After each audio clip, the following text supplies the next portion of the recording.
Ok, vamos a continuar un poquito primero con la teoría antes de irnos ya a la práctica. Bueno, esta parte es bastante sencilla, un poquito a analizar. Es dentro de la organización, la formación de una empresa y como tal podemos definir, ¿no?, que una empresa es una entidad económica, la cual puede ser pública o privada y que está integrada por un conjunto de elementos que son importantes en su forma constitutiva. Primero, que es por los recursos humanos, los recursos financieros, los recursos materiales y los recursos técnico-administrativos, que forman que son parte integrante de una organización. Esa pues es importante en el sentido que se dedican primero a la producción de bienes o servicios y que cumplen un rol de satisfacción de las necesidades humanas.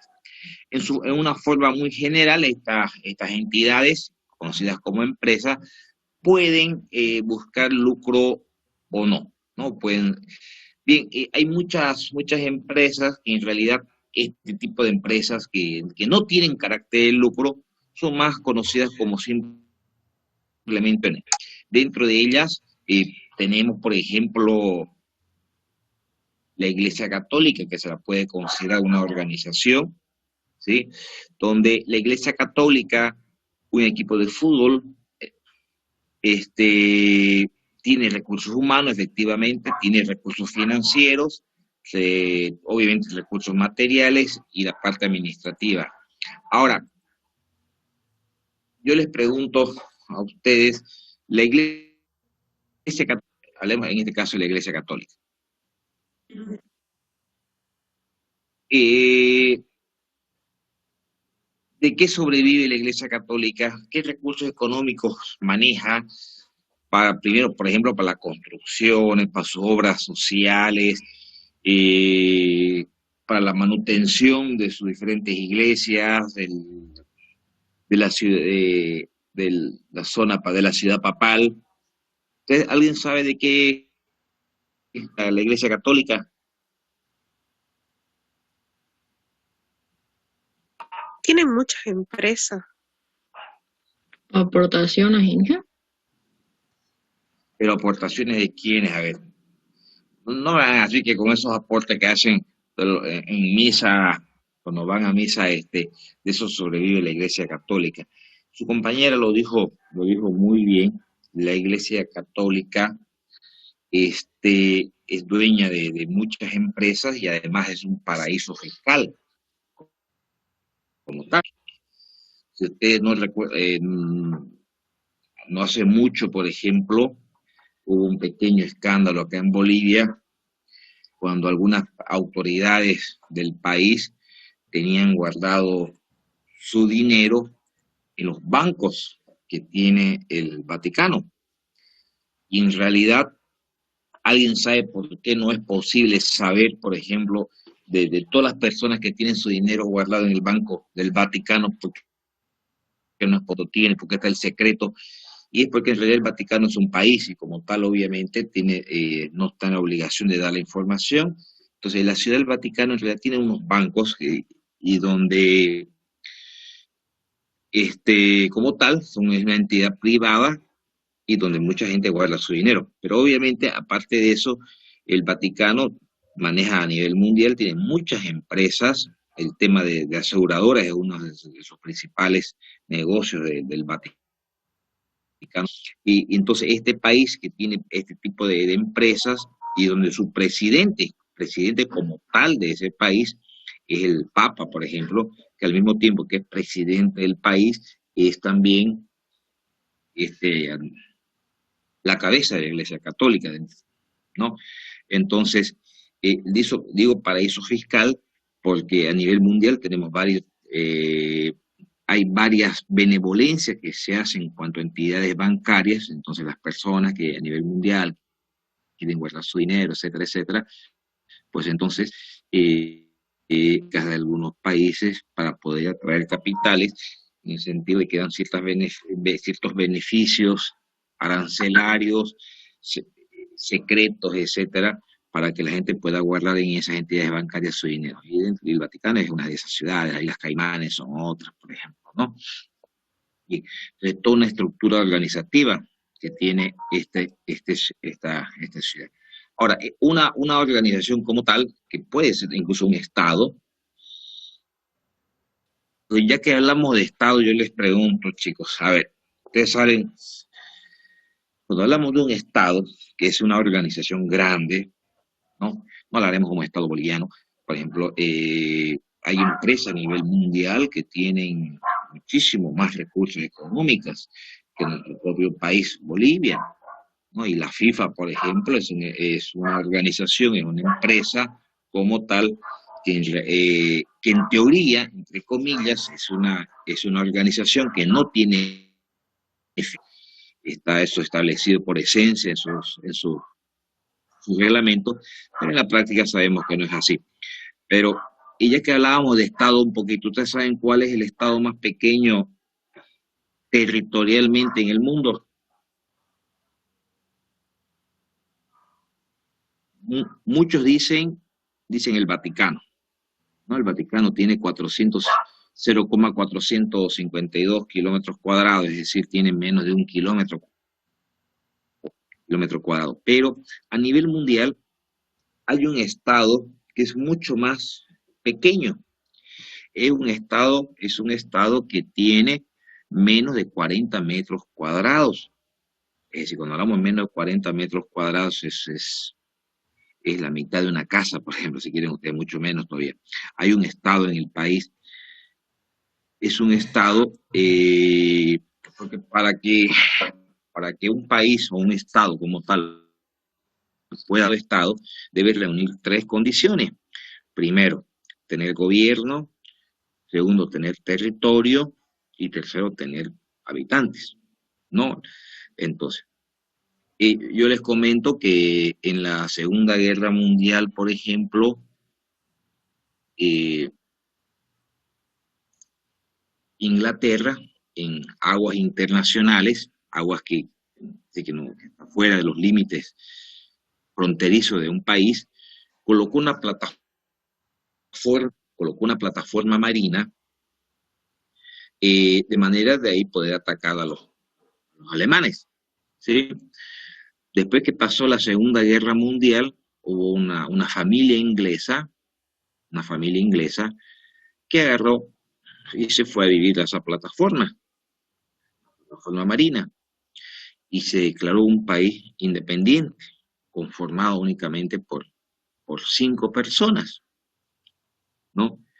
Y bueno, era una familia muy poderosa, entonces se agarró y se equipó también de armas dentro de esa plataforma marina y estableció sus límites. Y hubo una elección entre esas 5 personas por ser el presidente, ¿no? Entonces había gobierno, había población, son 5 personas, y también había territorio, ese pequeño pedacito de territorio. Y solicitaron a la ONU su reconocimiento internacional como país. Alguien ha sabido el nombre del país, lo tenía en mi mente. El medio del nombre. Ahorita voy a decir. Bueno, la verdad que eso no aparece mucho en los libros de este estado, de este país, y no aparece porque no se le ha dado un reconocimiento internacional. No hay un reconocimiento internacional de un país como tal. Entonces, fíjense que es una organización también, es una organización estatal como tal, gubernamental, pero que no tiene reconocimiento. El único país que le dio el reconocimiento fue Japón, perdón, quiero decir Alemania, fue Alemania. Entonces, bueno, tienen monedas, tienen banderas, ahorita me voy a acordar el nombre y si se los voy a comentar, se me ha ido el nombre, ay, se me fue, debo ir, ¿ya? Ahora, hay en este caso gubernamentales que no gozan del reconocimiento mundial. Seguramente muchos de ustedes han escuchado del país Somalia, ¿de acuerdo? Somalia es considerado uno de los países más pobres del mundo, pero ya hace 20 años atrás Somalia está en la parte norte arriba del África, donde el continente africano forma un pequeño cuernito. Entonces, ese cuernito se ha separado ya hace unos 20 años de Somalia y se han declarado independientes. Un país, una zona que tiene 4 millones de habitantes, de personas. Es una de las zonas más ricas del África, que está en la esquinita de lo que se llamaba antes el Somalia, que se ha separado y se ha convertido en otro país y que se llama Somalilandia. Y ustedes lo pueden buscar en internet, el país Somalilandia, ¿no? Entonces, este país que se ha declarado desde 20 años, tiene un gobierno, vive de la agricultura, y dentro de esa zona de Somalilandia está la zona rica, industrial, y los pozos petroleros de lo que era antes Somalia. Entonces es una zona relativamente rica, con casi más de 4 millones. Pero no, incluso tienen elecciones, y cuando hay elecciones van como hay esta última elección que ha ido a Estados Unidos, Gran Bretaña, Francia, visto como veedores, como cuando hay elecciones en un país se pide que vengan de otro, como veedores más o menos, como inspectores de que las elecciones se llevan dentro de los parámetros y estándares normales, fueron a visitar. Pero no ha logrado el reconocimiento internacional. Y en el caso de Somalilandia, más que todo el motivo de que, si bien ya es una organización establecida como tal, no ha logrado ese reconocimiento, se debe por unos temas políticos más que todo.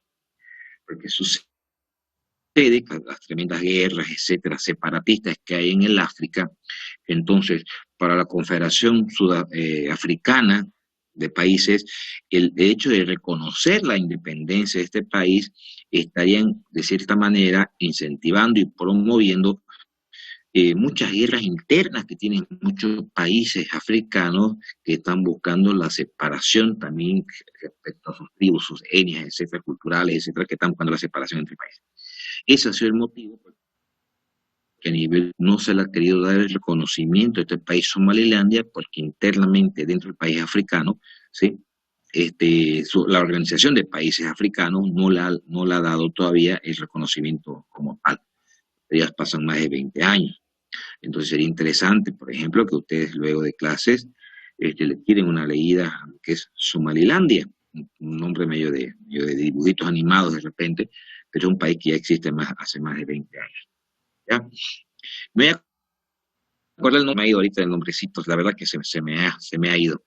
Y la verdad que no hay mucha información de ese país. Yo, cómo en lo personal, cómo me enteré de estos dos países, yo soy un fanático coleccionista de monedas a nivel mundial, y me llegaron monedas de Somalilandia. Bueno, y me extrañó cuando mi proveedor de monedas que me genera, me dice, tengo unas monedas que me han llegado. Ya, Somalilandia, pero si no existe eso. Y bueno, y a raíz de eso me empecé a investigar, y efectivamente es un país con casi más de 4 millones de habitantes, y existe hace más de 20 años. Y este otro estado, micronación, que le decía que es la mitad de una casa, pero es considerado un estado, pero que no goza de reconocimiento internacional. Incluso este pequeño estado, que es el tamaño de una casa, tiene equipos de fútbol. Como un equipo de fútbol brinda la nacionalidad a la persona que quiere, por más que vive en otro. Entonces, cuando a veces genera su equipo de fútbol representativo de este pequeño mini estado, genera partidos amistosos, le da la nacionalidad de este país, que se me ha ido el Ceilán, ya me acordé, Ceilán, Seilland, Ceilán. Lo van a buscar luego con calma para que vean que es cierto lo que le estoy diciendo. Les da, por ejemplo, la nacionalidad de este Principado de Ceilán, ¿no? Entonces fue a nombre, en representación del Estado, y a partidos amistosos, etcétera, a nivel donde puedan jugar, más que todo generar imagen para el país. Sí, Ceilán se llama. Ahora, pero aquí hay algo muy importante ya cuando hablamos de una organización o de una empresa, chicos. Y es que, y esto se ha ido incentivando mucho más con el tema de la pandemia y el tema de las empresas virtuales. Yo le decía, decíamos en la anterior diapositiva, son cuatro las condiciones para que una organización como tal pueda considerarse una empresa. Fines de lucro, recursos humanos, recursos materiales, ¿sí? Y sobre todo el espacio donde se desarrolla la empresa. En el caso de las empresas virtuales, que están poniendo muy de moda, son empresas, claro que son empresas, pero no tienen dónde ir a comprarlas, pero reúnen los cuatro requisitos. Primero, buscan fines de lucro, tienen recursos humanos, claro, tienen personas que se encargan, ah, tienen iniciativa, etcétera, para poder generar la empresa. Y tercero, un espacio.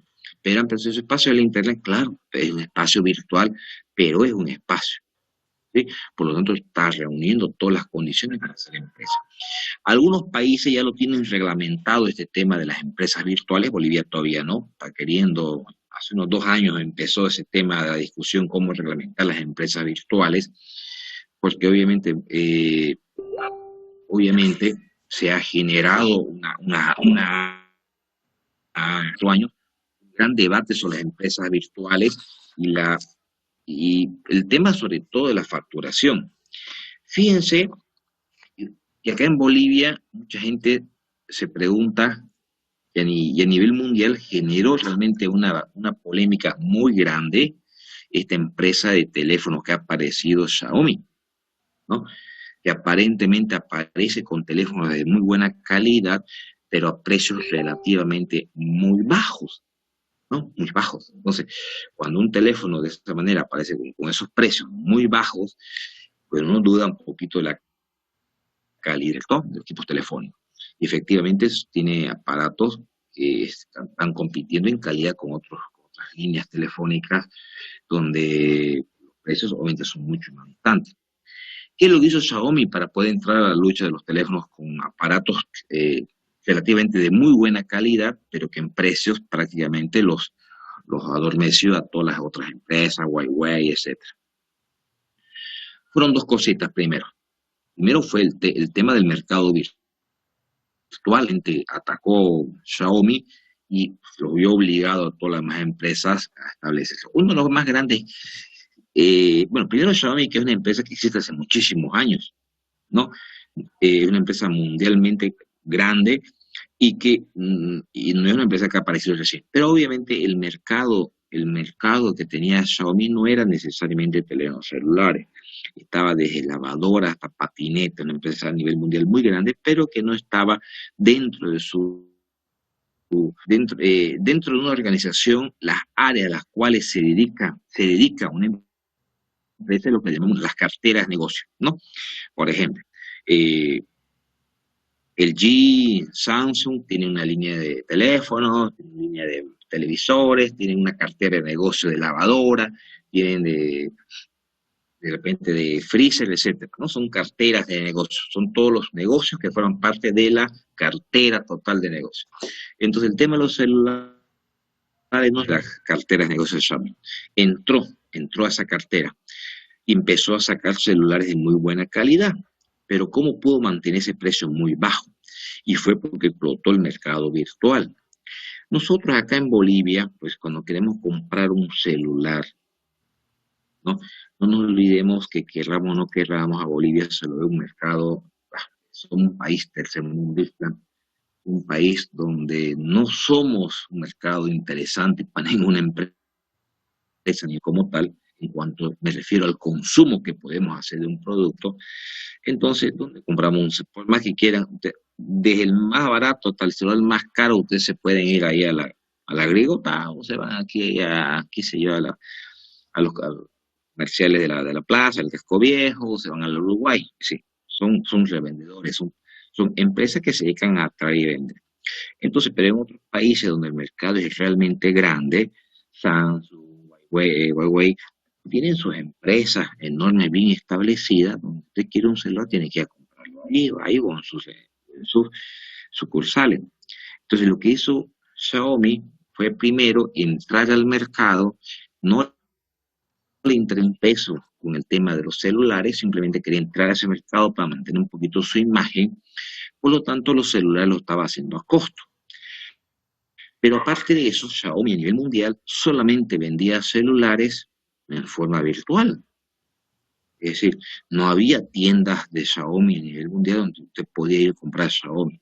Usted quería un teléfono Xiaomi y eso se aplica, es una estrategia que ha revolucionado el mercado de las empresas en el mercado virtual, que es justamente Xiaomi. Usted quería un celular Xiaomi, pues entraba a la casa, lo compraba a la casa como comprar cosas virtuales, ¿no? En Amazon, etcétera, ustedes quieran.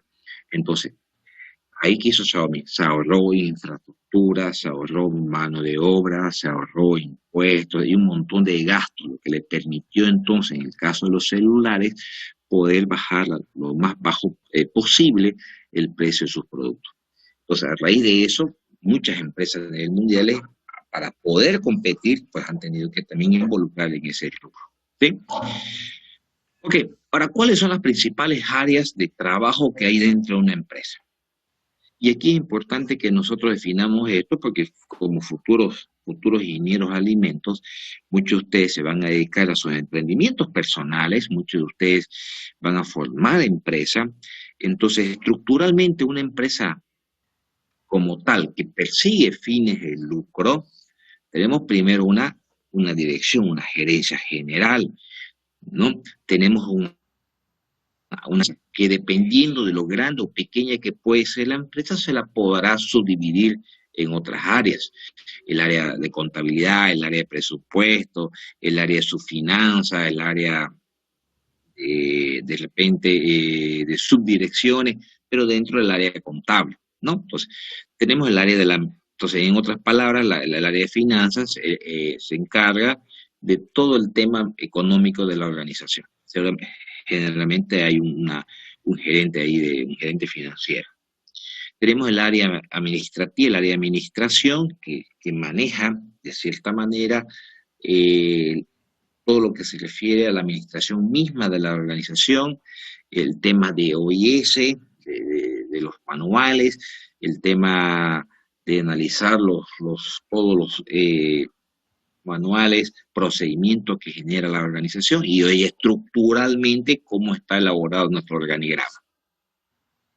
El área comercial que se encarga de ventas, el área de marketing, que entendemos a qué se refiere, el área de control de gestión, o lo que llamamos poquito para el tema de proyecciones, el tema de sistemas de control de calidad, que se están implementando en varias empresas, el área netamente productiva, si es que se trata de una empresa de producción, el área de recursos humanos y el área de compras.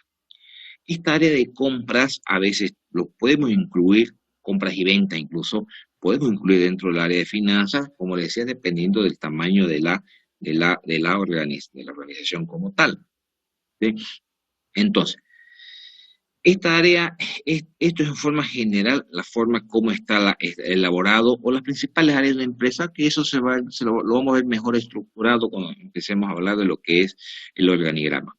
Pero en forma general, ¿qué podemos decir respecto a la finalidad principal de una empresa? Para ello podemos definir, dependiendo del ángulo que lo veamos, de la siguiente manera. Una finalidad que tiene una empresa primero es satisfacer los clientes. Recuerden que la perspectiva que se tenía respecto a los clientes cambió mucho después de la revolución industrial. Ante la revolución industrial, ¿qué se decía? Que una empresa, una organización como tal, el cliente tenía que lo que la empresa produzca. La finalidad de las empresas era producir, y el cliente tenía que aceptar y comprar lo que la empresa o las organizaciones querían. La revolución industrial cambió esa idea mundial, diciendo más bien ahora al revés, que las empresas o las organizaciones deben producir lo que el cliente quiere, porque ahora lo que se busca es la satisfacción del cliente. ¿Sí?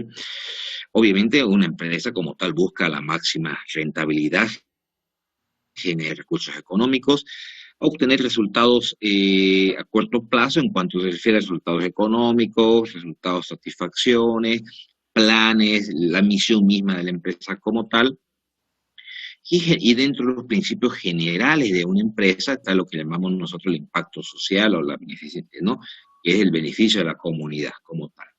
Y obviamente dar servicio a los clientes. Y por ende, también se considera a los empleados de la empresa como unos clientes, son los clientes internos. Cuando hablamos de una organización tenemos los clientes internos y tenemos los clientes externos. Y como tal, la empresa deberá estar obligado a generar satisfacción tanto a los clientes internos como a los clientes externos. ¿Qué quiere decir eso? Que las empresas, que esos clientes internos, que son las personas que trabajan, los empleados, deben sentirse contentos y felices y satisfechos de pertenecer. Y eso qué conlleva salario justo, buenas condiciones de trabajo, etcétera, etcétera, ¿no? Y obviamente, obvio, la satisfacción al cliente externo, que serán los que van a consumir o seleccionar nuestro producto. ¿Cuáles son esos recursos básicos que tiene que contar una empresa? Ya habíamos dicho, por un lado, están los bienes materiales, me refiero a todos los bienes tangibles, tenemos los recursos financieros con los cuales la empresa deberá funcionar, estará el recurso humano, el cual tendrá que ser capacitado, tendrá que ser seleccionado según las condiciones. Y tenemos los recursos técnicos administrativos. Ahora, yo les pregunto a ustedes, chicos, ¿qué norma ISO es la que está vigente actualmente? La ISO 9001, ¿qué versión es la que está vigente en estos momentos?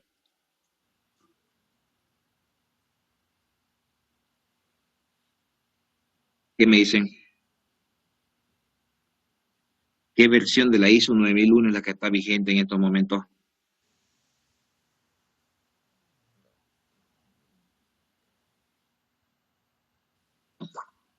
La, la versión 2015, ingeniero. muy bien, es la 2015. Si yo les digo que esta empresa tal que tenemos acá tiene la norma, está certificada, no acreditada, la ISO no acredita, certifica. Está certificada con la norma ISO 9001 versión 2015, que es la última que está vigente, en un lapso entre 5 a 10 años es modificada. Si digo que esta empresa tiene la certificación ISO 9001, la norma de calidad, ¿qué significa? ¿Qué significa que una empresa tenga una norma ISO, una norma de calidad? Fíjense, ustedes mañana se juntan entre ustedes, arman una empresa, papá, y bueno, y las costumbres, ¿no? Tramiten su norma ISO, la ISO 9001. Y bueno, a cumplir todos los requisitos, se contactan con las dos empresas certificadoras, bueno, con las empresas certificadoras que tenemos para el efecto, una es Ignorca a nivel nacional y tenemos la TÜV alemana con sede en Argentina o y la Irán que le dicen, que bueno, hay una más que puede certificar con la ISO, puede escoger cualquiera de las dos, ¿no? Y bueno, y obtienen la ISO 9001. Pero ¿qué significa? Yo les pregunto a ustedes, ¿no? El hecho de que la empresa tenga la norma ISO.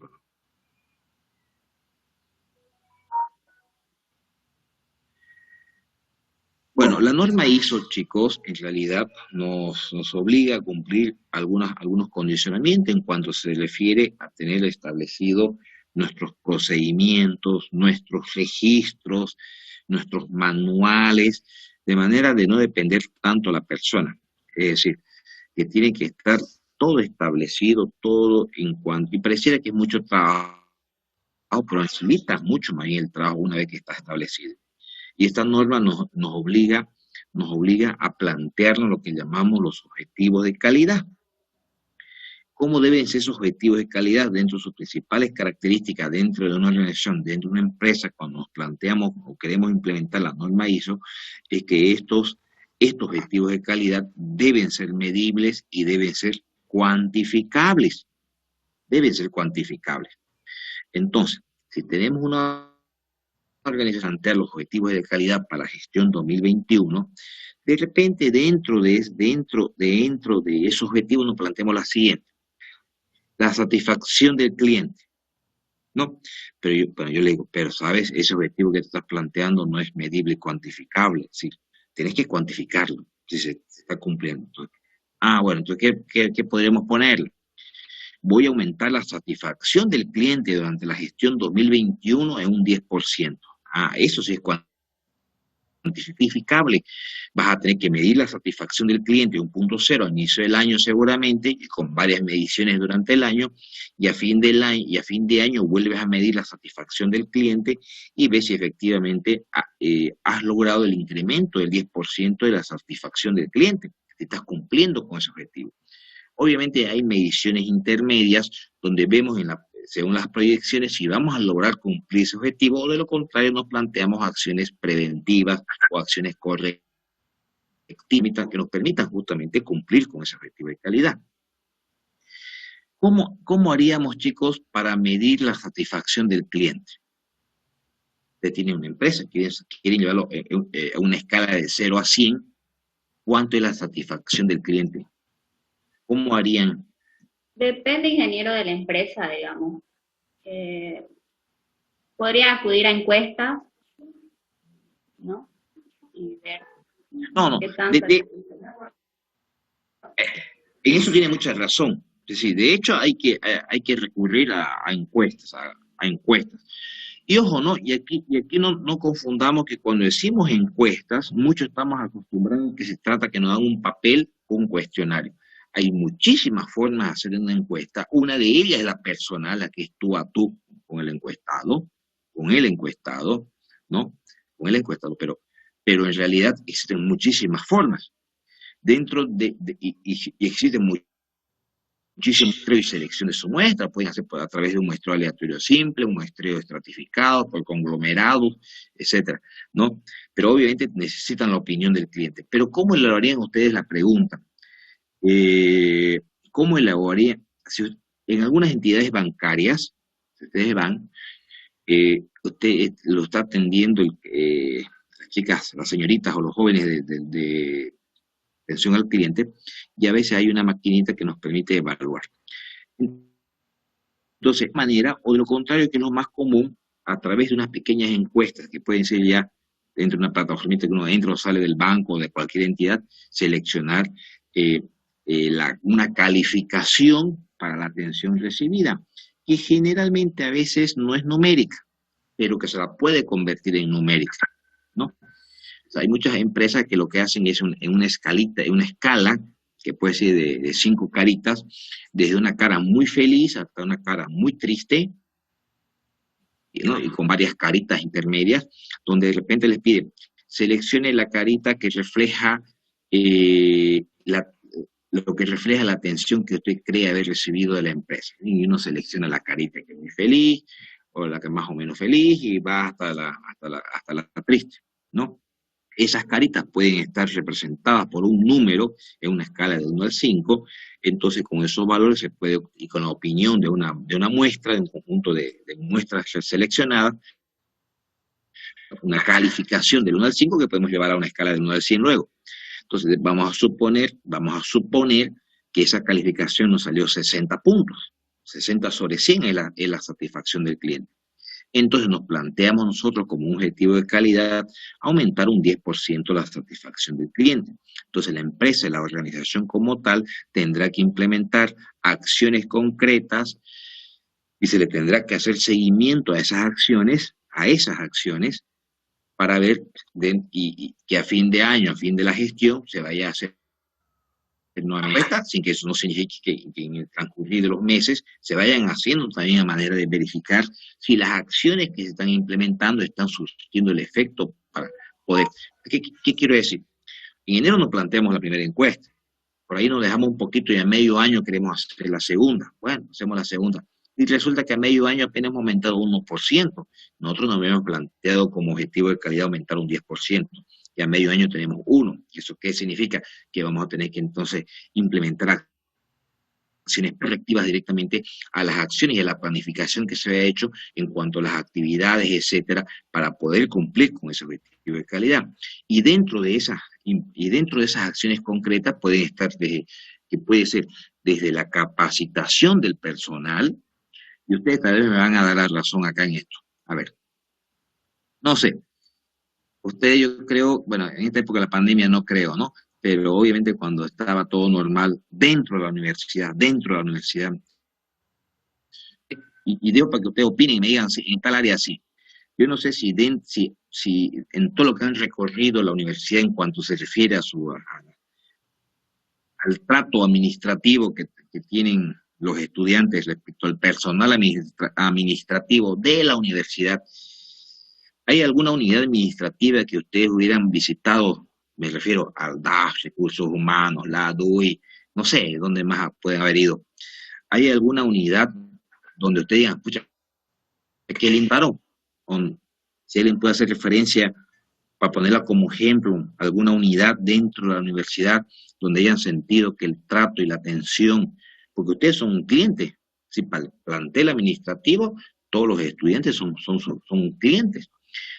¿Existe alguna unidad en la cual ustedes han salido muy contentos por el trato que le hubieran dado, empezando desde la secretaria, el jefe, su jefe y todo lo que ustedes quieran del personal administrativo?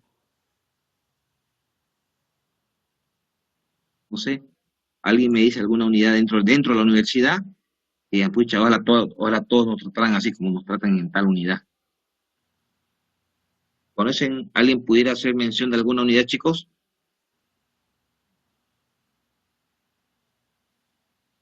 Bueno, yo me imagino que por el silencio un poquito es que ustedes me dirán, pues no, ¿no? Pero entonces, a ver, pero seguramente que si van ustedes a una empresa privada, o váyanse a Tigo, a Viva, van a ver la diferencia de la atención que hay en cuanto al cliente, ¿no? Y eso es porque no tenemos bien enfocado la importancia que tiene el cliente dentro de una organización. Entonces, fíjense, entonces, aquí va con eso, que de repente uno de los factores, si yo les dijera, chicos, yo me gustaría hacer una encuesta ya, si quieren no hablemos de la universidad, hablemos de la facultad. Hagamos una encuesta en los estudiantes de la facultad, qué tan contentos están con la atención del sector administrativo, para poder facultad certifique con la ISO 9001, ¿no? Bueno, y vamos a encontrar que está un 60%, la satisfacción que tienen los estudiantes en cuanto se refiere a la satisfacción de la atención como cliente.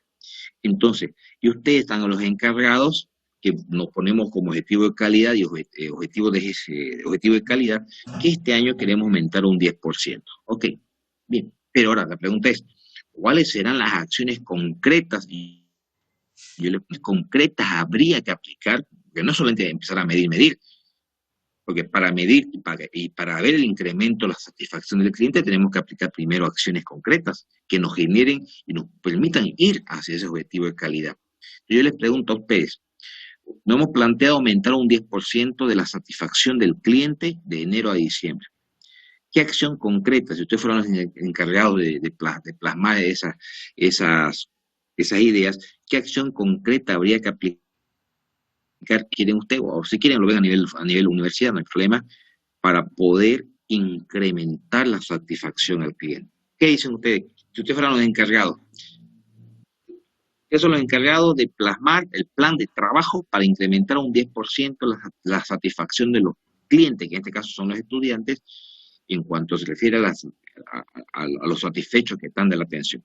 ¿Qué actividades plantearían, chicos? Bueno, ingeniero, por mi parte, que todo en la parte de las cajas de la facultad, aumentar una o dos, yo qué sé, ¿no? Ya, ok, eso, ya, fíjense, ok, la corto un ratito, muy bien. Okay.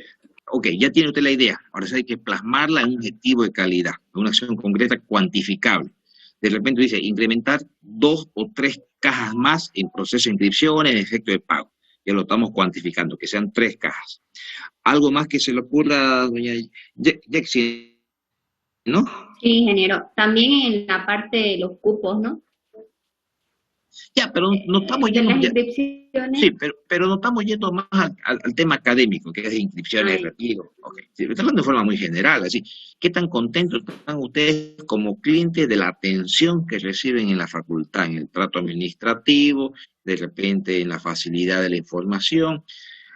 Le ayudaré un poquito, ¿no? De repente queremos aumentar, queremos satisfacer, ok, hay muchas áreas.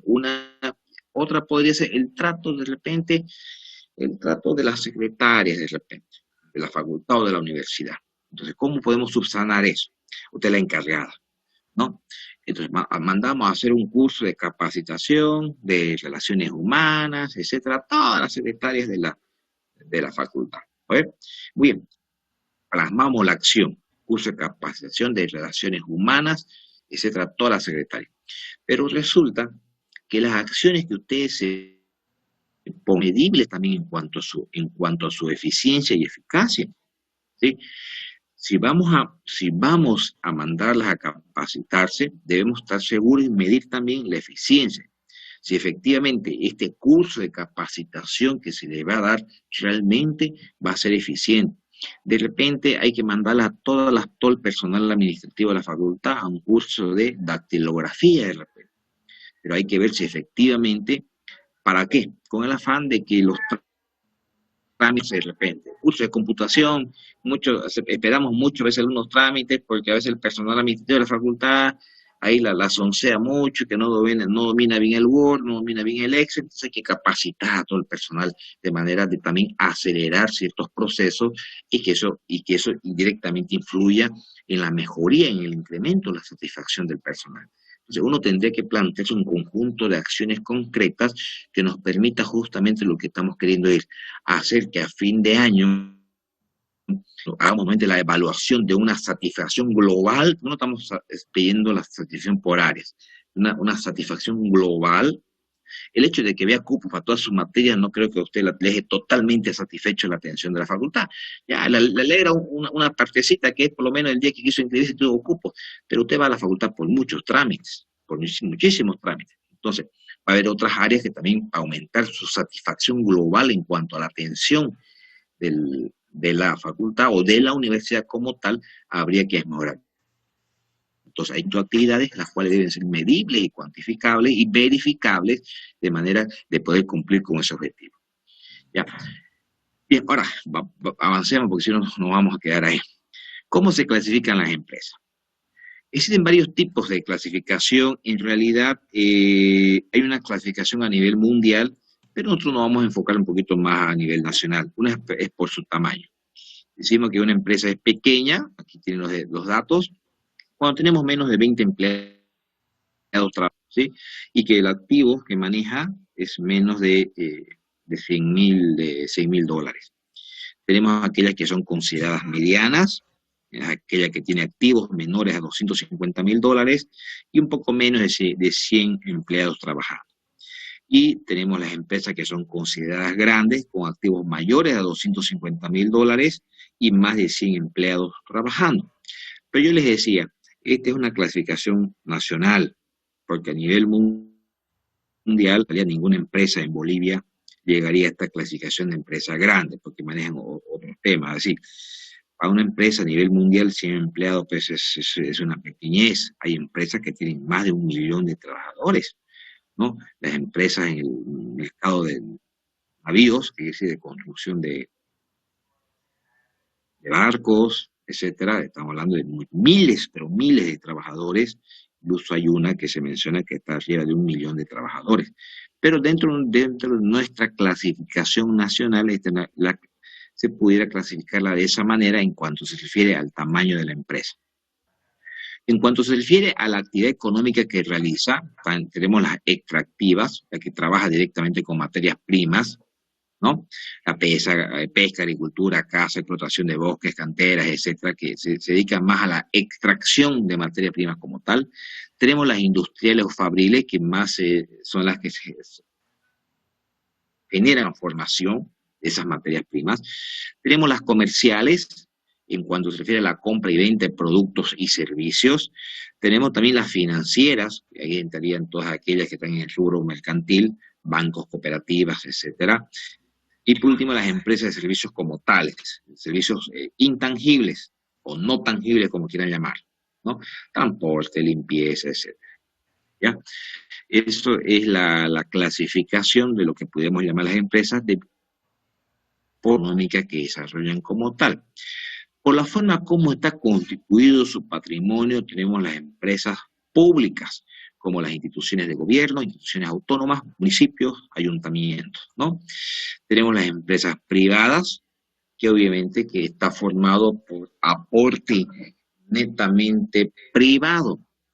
Bien, si bien nosotros hablamos mucho de este dos tipos de empresas públicas y privadas, existen algunas empresas intermedias. Manejan recursos públicos, pero son de carácter privado. Por ejemplo, una empresa, una que se me ocurre ahorita y que la conocemos nosotros, es el Seguro Social Universitario de la universidad, ¿no? El de la universidad, el Seguro Social Universitario. Es considerada una empresa pública, pero maneja los recursos del Estado, porque maneja el recurso a la salud de los trabajadores. Y hay que comentarles a veces, ustedes saben cuánto se le descuenta a un trabajador para el seguro, no le hablo de la U, le hablo a nivel nacional, porque es el mismo para cualquier trabajador en el país, es el mismo porcentaje. ¿Cuánto se le descuenta a un trabajador asalariado que trabaja ya sea en una empresa pública, privada, al tema del seguro social? Bueno, en realidad mirad, hasta hace unos 3, 4 meses atrás, estar en el directorio del seguro de la universidad, y éramos 4 personas que manejábamos todo el seguro social universitario hasta hace 4 meses atrás. Había uno que venía como delegado del patrón, en este caso el rector, venía un representante de los administrativos de la universidad, venía un representante de los jubilados de la universidad y estaba el representante de los docentes de la universidad como tal. Yo tuve la oportunidad como representante, hasta hace unos 3 meses que ya hubo elecciones y se nombraron los nuevos miembros del directorio del Seguro Social. 4 personas que administran todo el seguro social universitario. Entonces, en realidad, a veces se escucha, si a mí me descuentan, es el 10%. A nivel nacional, el aporte que se hace para el seguro social en cualquier tipo de empresas es el 10%. Pero aquí se comete un error a veces, chicos, dicen, a mí me descuentan el 10% para el seguro. Mentira. La persona no aporta un peso para el seguro. Y a veces cuando llegamos a la siguiente materia en la cual nos vamos a ver nosotros en diseño de plantas y estamos elaborando la estructura de costos de la empresa que van a desarrollar allá, dentro de los gastos que me colocan, seguro social universitario. Y le ponen el 10%, ¿no? Yo le digo, a ver chicos, y eso es importante que ustedes lo sepan. El empleador está obligado a un seguro social a sus trabajadores. El costo de ese seguro es cubierto en su totalidad por el empleador. ¿Qué quiere decir? El patrón. Entonces, piensen ustedes que la universidad que tiene 2.000 docentes, 2.000 administrativos, donde su planilla mensual de sueldos y salarios son 100 millones de bolivianos mensual, entonces la universidad debe pagarle al Seguro Social Universitario, porque es una empresa privada, pero que administra la plata que le da a la universidad, que le corresponde como aporte por los docentes y administrativos, de 10 millones de bolivianos mensual. Entonces la universidad, aparte de pagar los sueldos y salarios, debe pagarle el seguro a todos sus trabajadores, que es como 10 millones, y que responde a un 10% de lo que gana. Es decir, el sueldo de un docente, el sueldo administrativo, se le saca el 10%, no se le descuenta ni al profesor ni al administrativo, sino que la universidad le paga el monto del 10% debe depositar allá.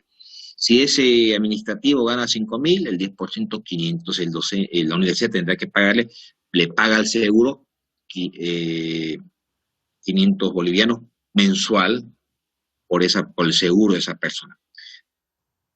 Pero eso no involucra él, obviamente, su esposa si tiene, y los hijos hasta que tengan 25 años.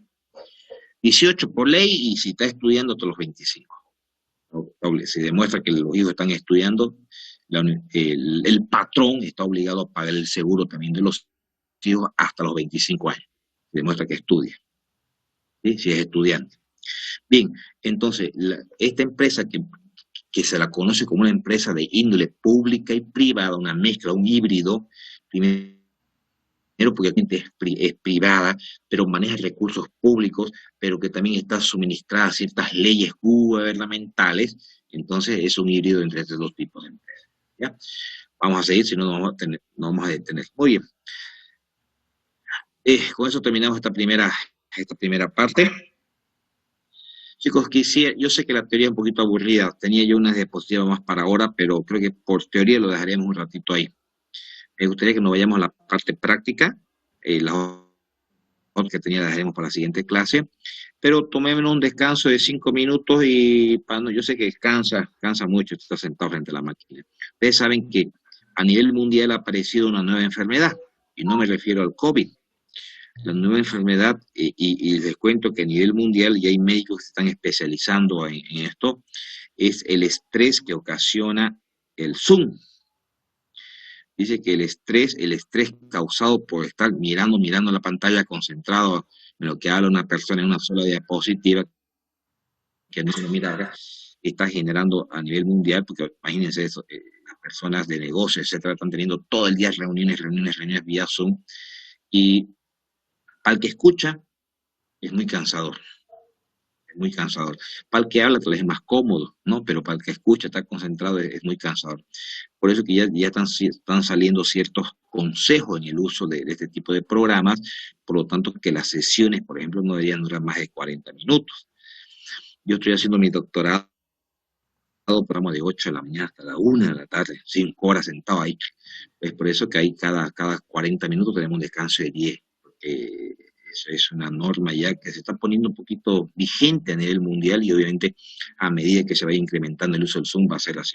Chicos, les pido un descanso de 5 minutos para que se estiren un poquito, y les prometo que vamos a seguir unos 15 minutos más, pero vámonos ya a la parte práctica. Con esto hemos terminado esta diapositiva 3 que se las voy a pasar, y vamos a entrar un poquito a la parte introductoria, por lo menos, de lo que quedamos dentro de la parte práctica, y que ustedes ya han empezado a verla con la auxiliar un poquito para que tengamos también material para que puedan seguir avanzando con ella. ¿Ya? 5 minutos y regresamos, por favor.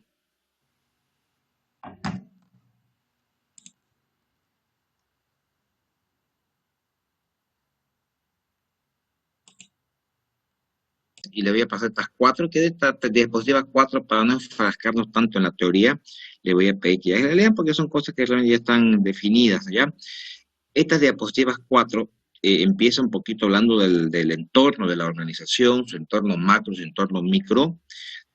Habla también un poquito de los factores que forman parte del microambiente de una empresa, que son los clientes, la competencia, los entes reguladores misma, la responsabilidad social que debe cumplir por normativa una empresa en cuanto se refiere al impacto que genera hacia las poblaciones, que puede ser desde la satisfacción al cliente, que puede ser por la satisfacción del personal también, o por la satisfacción, o por el beneficio que genera la comunidad como tal.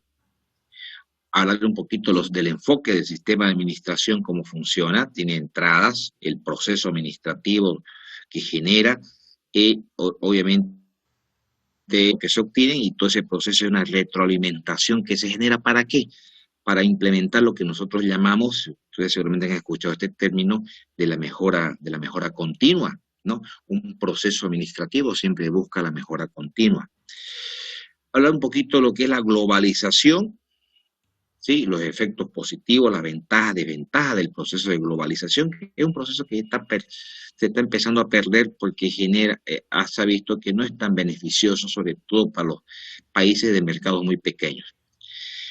Si a alguien le interesa mucho leer esta parte de administración y irse empapando más, yo le sugiero a Henry Fayol. Es considerado el padre de la administración como tal. ¿sí? Como es Kotler para el área de marketing, pero propone Fayol algunos principios básicos dentro de lo que es el quehacer administrativo, pero nos vamos a enfocar más nosotros a lo que las teorías matemáticas que podemos utilizar en la administración, ¿sí? En la administración.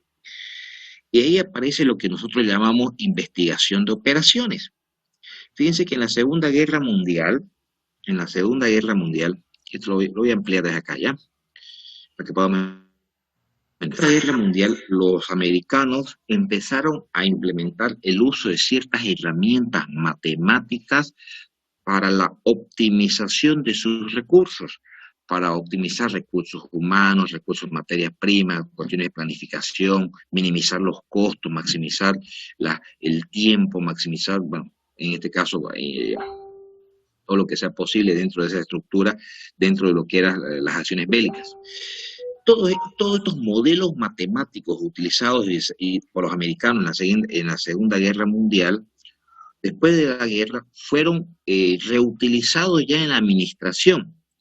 Entonces, ya dejó de llamarse investigación de operaciones militares y ahora más se llama como investigación de operaciones, incluso se le ha dado un nombre más comercial que investigación operativa. Dentro de eso, ya tratándolo de llevar a un enfoque administrativo, dentro de una empresa, ¿qué nos interesa? Hablando netamente de los recursos, nos interesa maximizar nuestras ganancias, hacer que nuestras ganancias sean lo más grandes posible y que nuestros costos sean lo más pequeños posible, es decir, minimizar los costos y maximizar las ganancias. ¿Cómo determinamos la ganancia en una empresa? Multiplicar, donde el precio es el precio de venta y cantidad la cantidad de unidades vendidas. Entonces, precio por cantidad nos genera la ganancia. Ganancia, beneficio, ingreso, como quieran llamarlo ustedes, pero bruto. Es decir, ganancia bruta, beneficio bruto, ingresos brutos. Directamente, ¿cómo obtenemos eso? Vuelvo a repetir, precio por cantidad. A esta ganancia bruta, a ese beneficio bruto, a esos ingresos brutos, si le hacemos la deducción de los costos, ya es lo que se genera la ganancia neta o líquido, o ganancia neta, beneficio neto. Entonces ustedes seguramente han escuchado el término de ganancia bruta, ganancia neta. Ganancia bruta es directamente lo que ingresa, precio por cantidad. A ese monto de ganancia global, si se le hace el descuento de todos los costos generados en la organización, ya la ganancia líquida, tal vez usted lo conoce más como ganancia líquida, que su nombre correcto es ganancia neta, ¿sí? Pero ahora, nosotros nos vamos a enfrascar en lo siguiente. Dentro de una organización, fíjense, ¿qué tenemos? Este 2 y este 3 que he colocado aquí estaría representando, ¿qué estaría representando? Los precios de venta. Los precios de venta. Entonces, ¿qué nos interesa? Maximizar las ganancias. Pero para saber cuál es nuestra máxima ganancia, cuánto es lo más que podemos ganar en la empresa, ¿qué necesitamos saber? ¿Cuáles son las cantidades óptimas de nuestros productos a vender? ¿Cuánto del producto X deberíamos vender? ¿Cuánto el producto debemos vender para que nuestra ganancia sea máxima? Bueno, si lo dejamos así nomás, pues diríamos nosotros, pues, vender todo lo que se pueda. Pero lo que pasa es que eso está sujeto a ciertas condiciones, que nosotros lo vamos a llamar restricciones. Esas condiciones que van a ser limitantes a nuestra ganancia, podrá ser recursos humanos, podrá ser la cantidad de materia prima, podrá ser la oferta del mercado, la demanda del mercado, cantidad de insumos, etc. Un conjunto de condiciones que van a frenar la venta y las ganancias. Esas son las condiciones.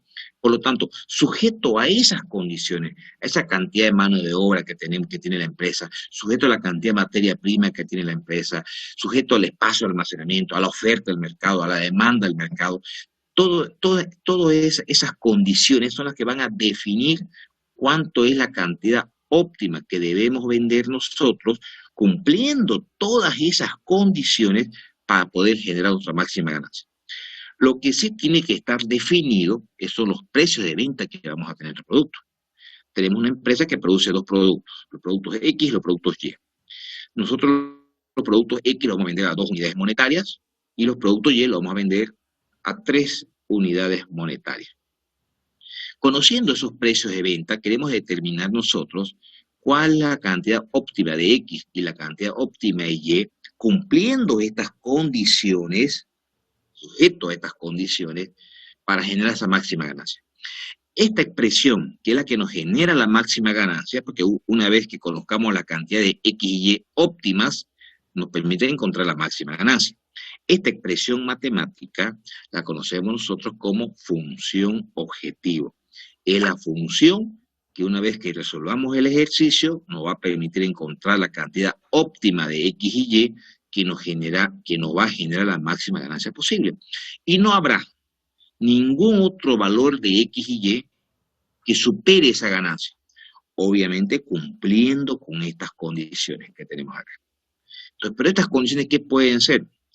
Pues, como les decía, puede ser la cantidad de materia prima, que nosotros vamos a producir, pero ojo, hasta que se nos acabe la materia prima. O vamos a producir hasta que se nos acabe las horas hombres de trabajo que tenemos. O vamos a producir hasta que se acabe, hasta que cubramos la demanda del mercado, hasta que cubramos la cantidad de insumos, hasta que cubramos el espacio de almacenamiento que tenemos. Es decir, hay muchos factores que nos van a delimitar y frenar el crecimiento de nuestra venta. Entonces, bajo esas condiciones, nosotros debemos encontrar cuánto es la cantidad óptima de X y Y que nos puede generar esa máxima ganancia, pero cumpliendo con estas condiciones que las vamos a expresar en forma matemática también. Por un lado. Por otro lado, bueno, esto lo llamamos recondicionante, le decía. Pero por otro lado, X y Y, que son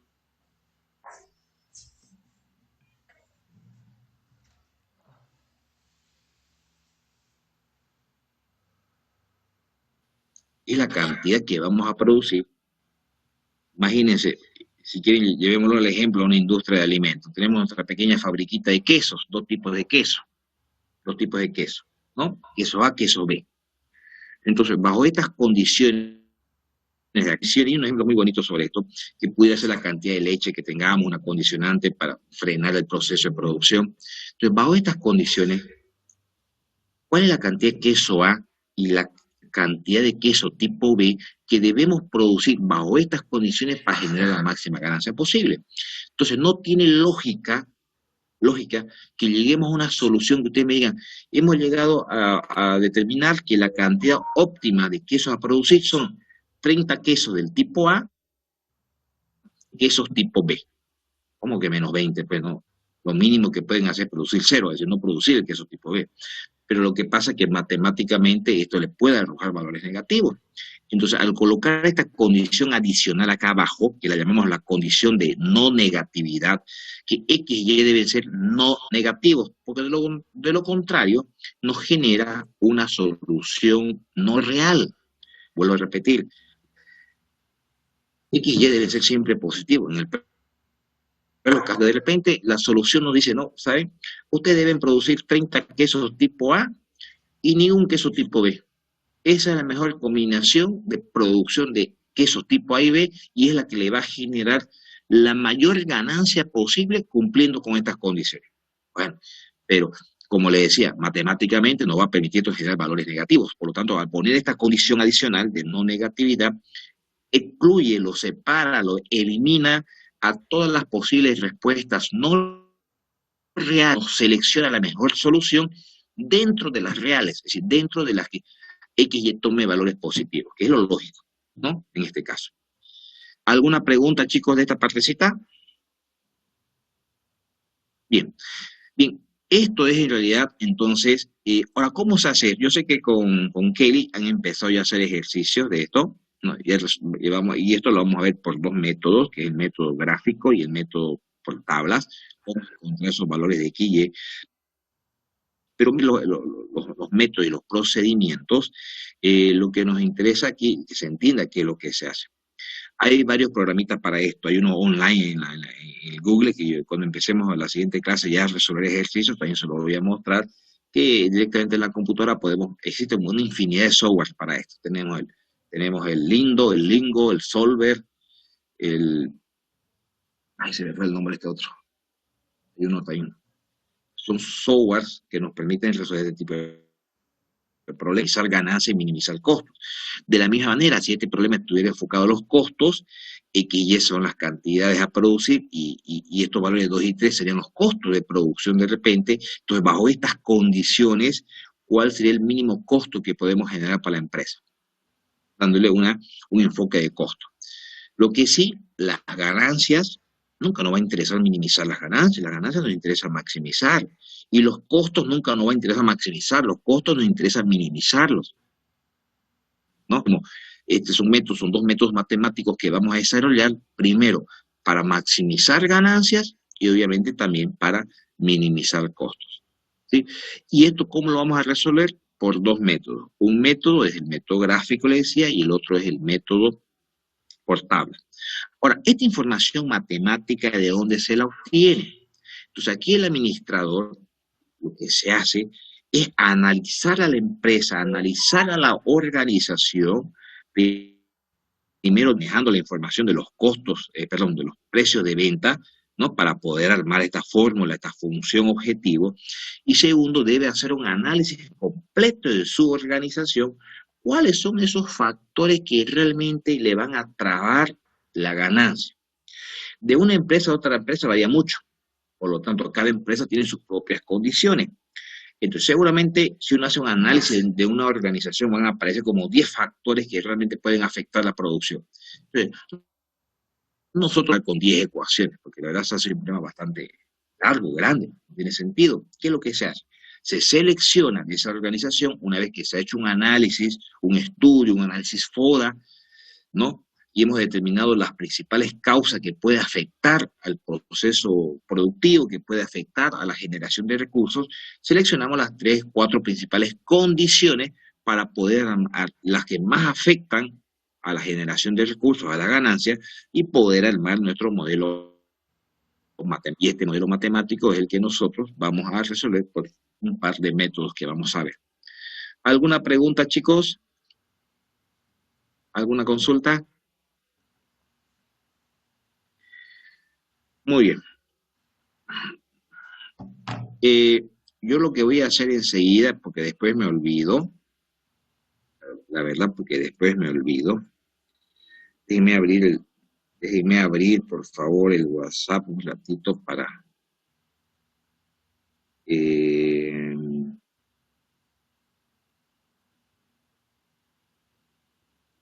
¿dónde está? A ver, ¿dónde está?